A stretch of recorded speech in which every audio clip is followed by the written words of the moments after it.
கம்ப்ளீட்டான ஒரு எமோஷன் தான் இந்த படம். ரொம்பவே ஆக்ஷன்ஸ் எதுவுமே இல்லை. இந்த படம் வந்து யாருக்கு ரொம்ப கனெக்ட் ஆகும்னு எனக்கு பர்சனலாக ஃபீல் ஆகுதுன்னா, எமோஷன் லவர்ஸ்க்கு கனெக்ட் ஆகும். தமிழ்நாட்டு ஆளாக இருந்தாலும் சரி, டாம் ஹாலண்டாக இருந்தாலும் சரி, எமோஷன் தான் அப்படிங்கிற மாதிரி இதில் வில்லனே செகண்ட் ஹாஃபில் தான் வந்து ஆக்சுவலாக எஸ்டாப்ளிஷ் பண்ணுறாங்க. ஸோ ஓவரால் இது ஒரு ஃப்ரெஷ்ஷான எக்ஸ்பீரியன்ஸ். அண்ட் இந்த மிட் ஏஜ் ஒரு 22லேருந்து ஒரு 35 வரைக்கும் இருக்கிற பீப்புளுக்கு ரொம்ப பிடிக்கும்.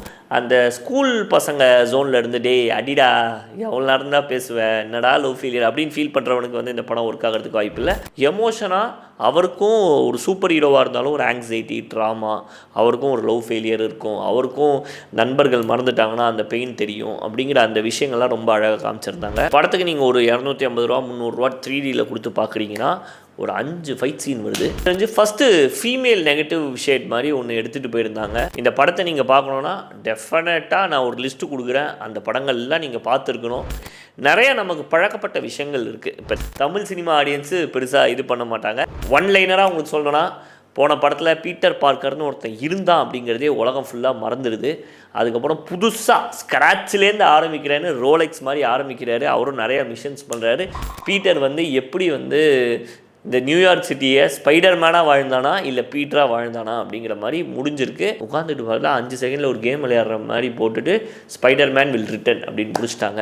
ஸ்பாய்லர் பண்ணாதீங்க படத்தை தயவு செஞ்சுட்டு. ஆனாலும் நாங்கள் கேட்க மாட்டோன்னு இந்த மாதிரி நைட்டு 12:30 மணிக்கு உட்காந்து வீடியோவில் எல்லாத்தையும் ஸ்பாயில் பண்ணி அடுத்த நாள் படம் பார்க்குறவனுக்கு சுவாரஸ்யமே இல்லாத மாதிரி பண்ணுவோம். ஸோ இந்த மாதிரி உலகமெங்கும் ரொம்ப ஹைப்போட காத்துட்டு இருந்த இந்த spider man brand new day, மார்வலோட அடுத்த படைப்பு. அந்த படைப்பு வந்து வெளியாக இருக்குது. அதாவது இன்றைக்கி நீங்கள் இந்த வியாழக்கிழமை இந்த படத்தை பார்த்தீங்கன்னா ஜூலை 30 இந்த படம் ரிலீஸ் ஆகிருக்கும். பட் ஒரு நாள் முன்னாடியே எங்களுக்கு வந்து ப்ரிவ்யூ ஷோ போட்டு காமிச்சாங்க. நான் பர்சனலாக ரொம்பவே எக்ஸைட்டடாக இருந்தேன். ஏன்னா முதல் முறை எனக்கு தெரிஞ்சு தமிழ்நாட்டிலே ஒரு மார்வல் படத்தை போய் நான் ப்ரிவியூவில் நான் பார்த்தேன். எத்தனை பேர் பார்த்துருக்காங்கன்னு தெரில. யூஸ்வலாக வந்துட்டு சரி மார்வல் படம் ஏன் இங்கே ஸ்க்ரீன் பண்ண போகிறாங்க, இங்கே ஸ்க்ரீன் பண்ணாலும் அந்த லைக் ஃப்ரேமிங்லாம் இருக்குமா அப்படின்னு நிறையா கேள்வி இருந்துச்சு. பட் போன வாரம்லாம் நம்ம என்ன சொல்லிக்கிட்டு இருந்தோம்னா, தளபதி படத்தில் லாஜிக் எதுக்கு அப்படிங்கிற மாதிரி இந்த வாரம் என்ன சொல்ல போகிறோன்னா, மார்வல் படத்தில் எதுக்கு லாஜிக்கு, ஒன்லி மேஜிக் அப்படிங்கிற மாதிரி தான் ஜனநாயகனுக்கும் ஸ்பைடர் மேனுக்கும் ஒரு கம்பேரிசனை போட போகிறேன். ஏன்னா வந்து கம்ப்ளீட்டான ஒரு எமோஷன் தான் இந்த படம். ரொம்பவே ஆக்ஷன்ஸ் எதுவுமே இல்லை. ஒரு அழகான ஒரு ஃபீல் குட் ஹோல்சமான ஒரு கிளைமேக்ஸோடு வந்திருக்கு. இது என்ன மாறுதலாக இருந்துச்சுன்னா, ஏன்னா ஹோம் கம்மிங் பார்த்துருப்பீங்க, ஸ்பைடர் மேனோட இப்போ நோவே ஹோம் பார்த்துருப்பீங்க. ஸோ அந்த படங்கள்லேருந்து என்ன ரொம்ப மாறுதலாக இருந்துச்சுன்னா, பீட்டர் பார்க்கர் அவர்கள் எமோஷனாக அவருக்கும் ஒரு சூப்பர் ஹீரோவாக இருந்தாலும் ஒரு ஆங்ஸைட்டி, ட்ராமா, அவருக்கும் ஒரு லவ் ஃபெயிலியர் இருக்கும், அவருக்கும் நண்பர்கள் மறந்துட்டாங்கன்னா அந்த பெயின் தெரியும் அப்படிங்கிற அந்த விஷயங்கள்லாம் ரொம்ப அழகாக காமிச்சிருந்தாங்க. அண்டு ஒரு போர்ஷன் வந்து நிறைய ஸ்பாய்லர்ஸ் நான் அந்த வீடியோவில் சொல்ல போகிறதில்ல. ஆண்ட் மே அவங்கள பற்றி வர போர்ஷன் வந்து ரொம்ப அழகாக காட்டியிருந்தாங்க. அவங்களோட இழப்பு வந்து பீட்டருக்கு எவ்வளோ முக்கியங்கிறது. அண்ட் இந்த படத்துக்கு நீங்கள் ஒரு 250 ரூபா 300 ரூபா 3Dயில் கொடுத்து பார்க்குறீங்கன்னா ஒரு 5 ஃபைட் சீன் வருது. 5மே பீக்காக இருக்குது. ஃபஸ்ட் ஹாஃபில் வந்து ஒரு 3 ஃபைட் சீன் வருது. பர்டிகுலராக இப்போ நிறைய பேர் இந்த ஜாக்கி சான் கோரியோகிராஃபி பண்ண ஒரு ஃபைட் சீன் இருக்குது. நீங்கள் வந்து இது ஒரு 8 நிமிஷத்துக்கு ஒரு ஃபைட் சீன் இருக்குது ப்ரீ கிளைமேக்ஸில். அதில் வந்து ஒரு டைலாக் சொல்லுவான் தலைவன். ஸ்பாய்லர் இல்லாமல் சொல்லணுன்னா, தமிழ் படத்தோட சாயலில் சொல்லணுன்னா, இந்த சிவாஜி கிளைமேக்ஸில் சிவாஜியும் நான் தான், எம்ஜிஆரும் நான் தான் சொல்கிற மாதிரி வந்து பீட்டர் பார்க்கர் ஒரு மாஸ் மொமெண்ட்டை க்ரியேட் பண்ணியிருப்பார். அந்த ஒரு சீனுக்கே உங்களோட 250 ரூபா முடிஞ்சு போச்சு. அந்த மாதிரி ஒரு பர்ஃபார்மன்ஸ், அந்த மாதிரி ஒரு விஎஃப்எக்ஸ், சிஜி எல்லாமே பயங்கரமாக இருந்துச்சு மார்வல் சைட்லேருந்து.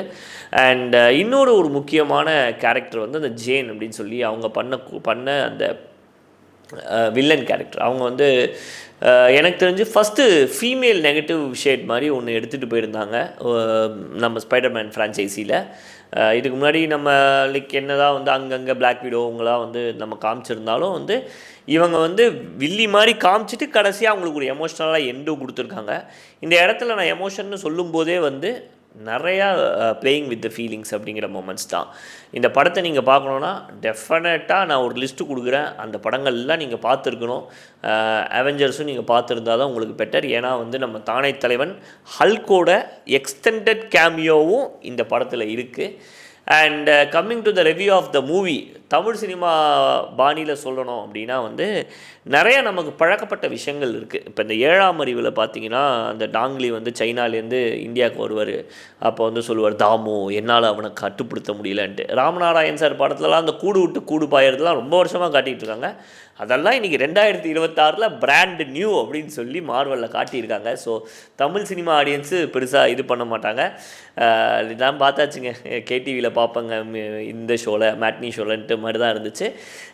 அண்ட் அதை தாண்டி வந்து கிளைமேக்ஸ் போர்ஷனுக்கு முன்னாடி வர இந்த ஃபைட் சீன் நான் சொன்னல, அதுவுமே ஒரு செட்டப்பாகவே வந்து தமிழ் சினிமா பாணியில் உங்களுக்கு சொல்லணுன்னா வந்து இந்த அன்னியன் படத்தில் வந்து ஒரு ஃபைட் சீன் வரும். ஒரு 100 பேர் வந்து அந்த கராத்தே ட்ரெஸ் போட்டு நவுரா மொட்டை அப்படிம்பாரு அன்னியன். அந்த மாதிரி சீன் தான் இதுலேயுமே வந்து கோரியோகிராஃப் பண்ணியிருக்காங்க. ஸோ இந்த மாதிரி சில சீன்ஸ்லாம் ரொம்பவே நல்லா ஒர்க் ஆகிருந்தது. அண்ட் மியூசிக்காகவுமே பீக்காக ஒர்க் பண்ணியிருந்தாங்க. பர்டிகுலராக மேரி ஜென்னோட மெமரிஸோடு வந்து பீட்டர் பார்க்கர் யோசிக்கிற ஒரு சீன் வரும். அந்த சீன்லாம் வந்து அவ்வளோ நல்ல வயலின் பீசஸ்லாம் ரொம்ப அழகாக இருந்துச்சு. அண்ட் படமுமே கிளைமேக்ஸில் அவரும் நெட்டும் மீட் பண்ணும்போது, பீட்டரும் நெட்டும் ஒரு காஃபி ஷாப்பில் மீட் பண்ணுற மாதிரி முடியும். குட்டியுண்டு ஸ்பாய்லர் தான். அதை பார்க்கும்போது எனக்கு லிட்ரலாக வந்து தாரையாக கண்ணீர் வந்து கண்ணுக்குள்ளேயே இருந்துச்சு. பக்கத்தில் இருக்கிறவங்க பார்த்து, என்னடா மார்வல் படத்துக்கு வந்து அழ வந்துட்டான் பாரு அப்படின்னு சொல்லி கேட்டுறக்கூடாதுன்ட்டு நானே அடக்கிட்டு இருந்தேன். அண்ட் ஃப்ராங்க்னு ஒரு கேரக்டர், பனிஷர் அப்படிங்கிற ஒரு கேரக்டர் வந்து இந்த படத்தில் ஏன் வந்திருக்குன்னு நிறைய பேர் கேட்டாங்க. டேர் டெவில் படம் பார்க்கணுமா, டேர் டெவில் உள்ளே வருவாரா அப்படின்ட்டு. டேர் டெவில்லாம் இல்லைங்க, சாரி. ஸோ நம்ம பனிஷர் வந்துட்டு ஃப்ராங்க், அவருக்கும் பீட்டருக்கும் ஒரு பாண்டு கடைசியாக ஒன்று உருவாகும். அது ரொம்பவே நல்லா இருந்துச்சு. ஸோ பிராண்ட் நியூ டேயில் ஒரு ஒன் லைனராக உங்களுக்கு சொல்லணும்னா, போன படத்தில் பீட்டர் பார்க்கர்னு ஒருத்தன் இருந்தான் அப்படிங்கிறதே உலகம் ஃபுல்லாக மறந்துடுது. அதுக்கப்புறம் புதுசாக ஸ்க்ராட்ச்லேருந்து ஆரம்பிக்கிறேன்னு ரோலெக்ஸ் மாதிரி ஆரம்பிக்கிறாரு. அவரும் நிறையா மிஷன்ஸ் பண்ணுறாரு. இருந்தாலும் அவரோட முன்னாள் காதலி, இன்றைக்கி அவளுக்கு ஒரு காதலன் இருக்கான். முன்னாள் நண்பர்கள், அவன் யாருன்னே தெரியல. ஸோ இந்த மாதிரி ஒரு வாழ்க்கை இருக்கும்போது பீட்டர் வந்து எப்படி வந்து இந்த நியூயார்க் சிட்டியை ஸ்பைடர்மேனாக வாழ்ந்தானா இல்லை பீட்டராக வாழ்ந்தானா அப்படிங்கிற மாதிரி முடிஞ்சிருக்கு. அதுக்கப்புறம் ஒரு 10 நிமிஷம் உங்களுக்கு தெரிஞ்சிருக்கும். MCU படங்கள்லாம் முடிஞ்ச அப்புறம் வரிசையாக டைட்டில் கார்டு போடுவாங்க. அப்புறம் pre scene, post title credit scene ஒன்று இருப்பாங்க. அந்த போஸ்ட் கிரெடிட் சீனுக்காக உட்காந்துக்கிட்டே இருந்தேன். உட்காந்துட்டு வரல 5 செகண்டில் ஒரு கேம் விளையாடுற மாதிரி போட்டுட்டு ஸ்பைடர்மேன் வில் ரிட்டன் அப்படின்னு முடிச்சிட்டாங்க. அதை மட்டும் கொஞ்சம் எடுத்துருக்கலாம் அப்படின்னு ஏதாவது ஒரு சீன் அங்கே வச்சுருக்கலாம்னு தோணுச்சு. அண்ட் இதெல்லாம் தாண்டி வந்து படம் ஆரம்பிக்கிறதுக்கு முன்னாடியே வந்து ஒரு வீடியோ காலில் வராங்க இந்த பாய்ஸ்லாம். வந்துட்டு ஸ்பாய்லர் பண்ணாதீங்க படத்தை, தயவு செஞ்சு எல்லோரும் பார்த்து என்ஜாய் பண்ணிட்டோம் அப்படின்னு சொல்லி அந்த குடிப்பழக்கம் உடல் நலத்துக்கு கேடு மாதிரி காலையே விழுந்துடுறாங்க. தயவு செஞ்சு என் படத்தில் இருக்கிற சீன்ஸ் எல்லாம் வெளில போய் சொல்லிடாதீங்கன்ட்டு. ஆனாலும் நாங்கள் கேட்க மாட்டோன்னு இந்த மாதிரி நைட்டு 12:30 மணிக்கு உட்காந்து வீடியோவில் எல்லாத்தையும் ஸ்பாயில் பண்ணி அடுத்த நாள் படம் பார்க்குறவனுக்கு சுவாரஸ்யமே இல்லாத மாதிரி பண்ணுவோம்.